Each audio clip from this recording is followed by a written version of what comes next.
রাজধানী ঢাকা, চট্টগ্রাম সহ দেশের বিভিন্ন জায়গায় ভূমিকম্প হয়েছে। শুক্রবার ভোর ৫টা ৪৫ এই ভূকম্পন অনুভূত হয়। যুক্তরাষ্ট্রের ভূতাত্ত্বিক জরিপ সংস্থা ইউএসজিএস বলছে রিক্টার স্কেলে কম্পনের মাত্রা ছিল ৬.১। ভূমিকম্পের কেন্দ্র ছিল বাংলাদেশ, ভারত এবং মিয়ানমারের সীমান্ত সংলগ্ন মিয়ানমারের চীন রাজ্যের রাজধানী হাখা শহরের ২০ কিলোমিটার উত্তর পশ্চিমে। ভূপৃষ্ঠের ৪২ কিলোমিটার গভীরে এই কম্পনের সৃষ্টি হয়। রাজধানী ঢাকা সহ চট্টগ্রাম, নোয়াখালী, ফেনী, বান্দরবান, জামালপুর, খুলনা, বাগেরহাট, কুড়িগ্রাম, সিলেট, বরিশাল ও রাজশাহীতে এই ভূকম্পন অনুভূত হয়। তবে কোথাও ভূমিকম্পের ক্ষয়ক্ষতির কোনো খবর পাওয়া যায়নি।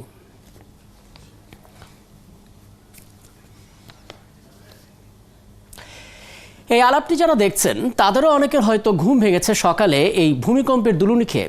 ক্ষয়ক্ষতি না হলেও ঘাবড়ে গিয়েছিলেন অনেকেই। সামাজিক যোগাযোগ মাধ্যমে #marked লিখে নিজের নিরাপদ থাকার খবরটিও জানিয়েছেন অনেকে। সে যাই হোক, সামনের দিনে আসলে কি অপেক্ষা করছে আমরা একটু বুঝে নিতে চাই। আমরা পেয়েছি, আমাদের সঙ্গে আছেন বুয়েটের পুরকৌশল বিভাগের অধ্যাপক মেহেদী আহমেদ আনসারী। এর পর্যায়ে আমাদের সঙ্গে যুক্ত হচ্ছেন তিনি।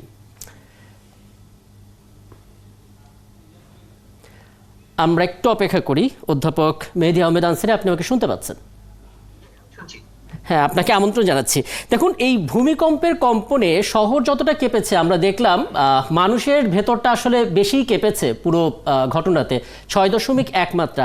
আপনার অভিজ্ঞতা, আপনার গবেষণা সব কিছু মিলে একটু বলবেন, এই ৬.১ মাত্রা আসলে কিসের ইঙ্গিত দিল? সামনে আসলে কি দেখছেন? ধন্যবাদ আপনাকে। আসলে ইঙ্গিতের থেকে আমি যেটা বলবো যে আমাদের সবাই একটু কমপ্লেসেন্ট হয়ে গেছে। আমাদের এখানে যদি ১৭০০ সাল থেকে শুরু করে এখন পর্যন্ত হিস্ট্রিক্যাল হিসাব দেখবেন যে ১৭৬২ সালে কিন্তু এই যেখানে আর্থকুয়েক হয়েছে তার নিচেই আরাকান একটা আর্থকুয়েক হয়েছে 8.5 ম্যাগনিটিউড। ঠিক ১৮৫৮ সালে আবার এই যেখানে আর্থকুয়েক হয়েছে তার থেকে ৫০ কিলোমিটার দূরে সান্দাবে আর্থকুয়েক হচ্ছে, যেটা ম্যাগনিটিউড 8। তাছাড়াও আমাদের, আপনারা জানেন যে আমাদের গ্লোবাল আর্থকুয়েক মডেল বলে একটা ইন্টারন্যাশনাল রিসার্চ ইনস্টিটিউট আছে, তাদের মাধ্যমে একটা রিসার্চ বলে যে আমাদের নর্থ ইস্ট ইন্ডিয়াতে, অর্থাৎ যেখানে নেপাল, ভুটান, বাংলাদেশ এবং ইন্ডিয়ার সংযোগস্থল, ওখানে আবার 9 ম্যাগনিটিউড আর্থকুয়েক হওয়া সম্ভব।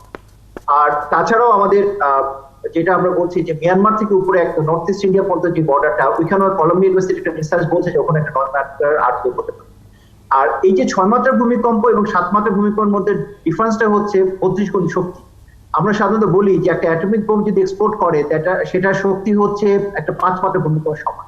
আর সেখানে একটা 6 মাত্রার ভূমিকম্প তার থেকে 32 টাইমস, 7 ম্যাগনিটিউড তার থেকে আরো 32 টাইমস, আর যেটা 8 সেটা 5-এর থেকে আরো 32, অলমোস্ট ৩২,০০০ গুণ এনার্জি বেশি। তো এই 6 মাত্রা কিন্তু আর্থকুয়েকটা ছোট না। এটা যদি ঢাকার আশেপাশে কোথাও হতো তাহলে কি ধরনের ক্ষয়ক্ষতি হতো সেটা আসলে এই জায়গা থেকে যদি একটু যুক্ত করে দেন। দেখুন অধ্যাপক মেহেদী আহমেদ আনসারী, এর আগেও এই ভূমিকম্প ইস্যু নিয়ে আপনি আমাদের সঙ্গে এই আয়োজনে যুক্ত হয়েছিলেন, বিভিন্ন পরামর্শ দিয়েছিলেন। আপনি নিজেই জানেন আমাদের এই শহরে প্রতিনিয়ত ইমারতের তালিকাটা বড় হচ্ছে, এবং যদি এরকম ৬.১ মাত্রা বা তার চাইতে বেশি বা কিছুটা কম যদি এরকম হতে থাকে এবং আগাম প্রস্তুতি যদি আমাদেরকে নিতেই হয়, আপনার পরামর্শ কোথায় থাকবে? কোনটা দিয়ে শুরু করতে হবে? ব্যবস্থাপনাটাই বা কেমন হওয়া উচিত? আচ্ছা, এখানে দুইটা জিনিস বলার বিষয়। একটা হচ্ছে যে আমরা যখন নতুন ভবন তৈরি করব তখন অবশ্যই বিল্ডিং কোড, আপনারা জানেন যে বিল্ডিং কোড ২০২০ ইতিমধ্যে পাবলিশ করা হয়েছে। সেই বিল্ডিং কোড অনুযায়ী ভবনটা যদি নতুন ভবন নির্মাণ করি, সাধারণ একটা হিসাব বলে যে রিয়েল এস্টেট রিহ্যাবের একটা তথ্য বলে যে প্রতি বছরে ১০,০০০ ইউনিট, অর্থাৎ রাফলি হয়তো ১,০০০ মতন ভবন আমাদের এখানে তৈরি হচ্ছে।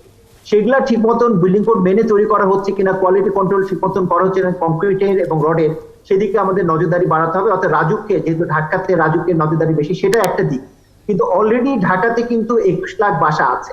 সেই ২১ লাখের মধ্যে ৬ লাখ ভবন আছে যেগুলো ৩ তলা বা 4 তলার অধিক, তার মধ্যে ৩,০০০ আছে যেগুলো 10 তলার অধিক। এখন এই ভবনগুলো ভূমিকম্প সহনীয় কিনা সেটা কিন্তু আমাদের চেক করার একটা বিশাল দক্ষতার সাথে আমাদের এগুলাকে চিহ্নিত করতে হবে। কারণ যেটা হয়েছে যে ভূমিকম্প আসলে দেখা যাবে যে যেগুলো এক্সিস্টিং বাসা সেগুলো ক্ষয়ক্ষতি বেশি হচ্ছে, এগুলো নতুন হচ্ছে সেটা কিন্তু মোটামুটি বিল্ডিং কোড মেনে করা হচ্ছে বলে আমার মনে হয়, এবং আজকালকার যারা রিয়েল এস্টেট ডেভেলপার তারা যথেষ্ট নলেজেবল এই ব্যাপারে। কিন্তু আমাদের সমস্যা হচ্ছে যে এক্সিস্টিং বিল্ডিং স্টক আছে, এটা আমি বললাম যে ২১ লাখের মধ্যে ৬ লাখ আছে যেখানে যেগুলো ৩ তলা বা তার থেকে বেশি, এবং এর মধ্যে আরো ৩,০০০ আছে যেগুলো 10 তলা বেশি। সেগুলো কিন্তু অবস্থা খুব ভালো না। আপনি জানেন যে এফআর টাওয়ারের ঘটনা ঘটেছিল এখন থেকে ২-৩ বছর আগে, তখন আমরা চেক করতে গিয়ে দেখলাম যে একটা 14 তলা বিল্ডিং এর পারমিশন নিয়ে তারা কিন্তু ২১ তলা বিল্ডিং করে দিচ্ছে, এবং ওখানে ফায়ারের প্রবলেম আছে। এখন স্ট্রাকচারাল দুর্বলতা কিন্তু বিল্ডিং আছে। এই ধরনের আবার আমরা দেখলাম যে ওয়াহিদ মেনশন, যে পুরান ঢাকায়, এটার সমস্যা আছে। এছাড়াও কিন্তু দেখা যায় প্রতি বছরই কিন্তু আমাদের এখানে 2-3টা বিল্ডিং দেবে পড়ে। তো যখন একটা আর্থকুয়েক আসবে, আর তাছাড়া আমাদের রানা প্লাজার ঘটনা তো আছে, আপনারা জানেন যে রানা প্লাজার ব্যাপারে এখানে যদি একটু অধ্যাপক মেহেদী আহমেদ আনসারী যদি যুক্ত করে দেন, আমার হাতে আর 1.5 মিনিট মতো সময় আছে। আমরা তো আমাদের ব্যবস্থাপনা নিয়ে কথা বলছি, কিন্তু আমরা দেখি বেশিরভাগ সময় ভূমিকম্পের কেন্দ্রগুলো থাকে প্রতিবেশী দেশের আশপাশে। তো একটা গ্লোবাল অ্যালায়েন্স বা একটা বৈশ্বিক কোনো কিছুর কর্মযজ্ঞর প্রয়োজনীয়তা আপনি দেখেন কিনা এক্ষেত্রে? এটা অবশ্যই আছে। আমি একটু আগে আপনি যেটা বললাম গ্লোবাল আর্থকোয়েক মডেল, এটা কিন্তু একটা ওয়ার্ল্ড ওয়াইড একটা প্ল্যাটফর্ম, যারা যেটা করে যে সারা পৃথিবীর তথ্য, ইভেন ওরা বাংলাদেশের তথ্য নেয়, নেপালের তথ্য নিয়েছে, ভুটানের তথ্য, আমরাও তথ্য সাপ্লাই দিয়েছি। ওরা কিন্তু সারা ওয়ার্ল্ডে আর্থকোয়েক নিয়েই কাজ করে। ওনাদেরই প্রেডিকশন কিন্তু যে একটা 9 মাত্রার ভূমিকম্প কিন্তু আমাদের নর্থ ইস্ট ইন্ডিয়াতে হতে পারে। কিন্তু ইস্যুটা হচ্ছে যে আমাদের আর্থকোয়েক আসার সম্ভাবনা আছে, সেটা স্ট্যাটিক। কিন্তু আমরা আমাদের ভবনগুলোকে আসলে কিভাবে তৈরি করছি, আমাদের যে এক্সিস্টিং ভবনগুলো আছে সেটার স্ট্যাটাস। কারণ দেখা যাবে ভূমিকম্প কিন্তু একইভাবে প্রতি বছর হয়তো আসবে, তার হ্যাজার্ড এক। কিন্তু আমরা যখন আমাদের ভবনগুলোকে ভূমিকম্প সহনীয় হিসেবে তৈরি করবো না, তখনই সমস্যা। এবং আমাদের এক্সিস্টিং বিল্ডিং গুলোর অবস্থা কিন্তু খুব একটা ভালো না। কারণ আমরা রিসেন্টলি একটা তথ্য, রাজুকের একটা প্রজেক্টে আমরা রিসেন্টলি 3252টা স্কুল বিল্ডিং চেক করেছি এবং দেখেছি যে এর মধ্যে 90% ভবনই কিন্তু খুব একটা ভালো অবস্থায় নাই। কারণ স্কুলগুলো একটু পুরনো, তাছাড়াও এগুলো স্কুলে যখন নির্মাণ হয়েছে এখন থেকে 10-15 বছর আগে, তখন ভূমিকম্প সহনীয় হিসেবে তৈরি করা হয়। এখন এই জন্যই আমাদের নিজস্ব ভবন যেগুলো, আমরা যেটা বলছি যে 6 লাখ আমাদের রেসিডেন্সিয়াল বাসা আছে, এগুলাকে আমাদের ঠিক মতন পরীক্ষা করে কিন্তু আমাদের বুঝতে হবে যে এগুলো আসলে ভূমিকম্প সহনীয়। রানা প্লাজার পর আপনারা জানেন যে 3500 ভবনকে আমরা চেক করে কিন্তু বলেছি যেগুলো ভালো না খারাপ আছে। ওই নিজেই কিন্তু এগুলোকে মজবুতিকরণ করার একটা প্রক্রিয়া চলেছে এবং অলরেডি কম্পিটিশনের দিকে যাচ্ছে। কিন্তু আমাদের রেসিডেন্সিয়াল বিল্ডিং, যেখানে আমাদের প্রায় 2 কোটি মানুষ বাস করে ঢাকা শহরে, সেই বিল্ডিংগুলো কি অবস্থা সেটা কিন্তু আমরা এখন পর্যন্ত বলতে পারছি। এবং খুব স্পষ্টভাবে আসলে আপনি জিনিসটা ব্যাখ্যা করলেন। অনেক ধন্যবাদ আবারও আপনাকে সময়টা দেওয়ার জন্য। আমাদের সঙ্গে ছিলেন বুয়েটের পুরকৌশল বিভাগের অধ্যাপক মেহেদী আহমেদ আনসারী। এবং যেই ভূমিকম্পে সকালে ঘুম ভেঙেছে 5:45টার সময়, অনেকেই টেরও পেয়েছেন, সেই ভূমিকম্পটা আসলে পরবর্তীতে কি বার্তা আমাদেরকে দিচ্ছে, কোন ধরনের সাবধানতার প্রয়োজন আমাদের আছে, সেটাই মূলত আমরা জানার চেষ্টা করছিলাম দর্শক।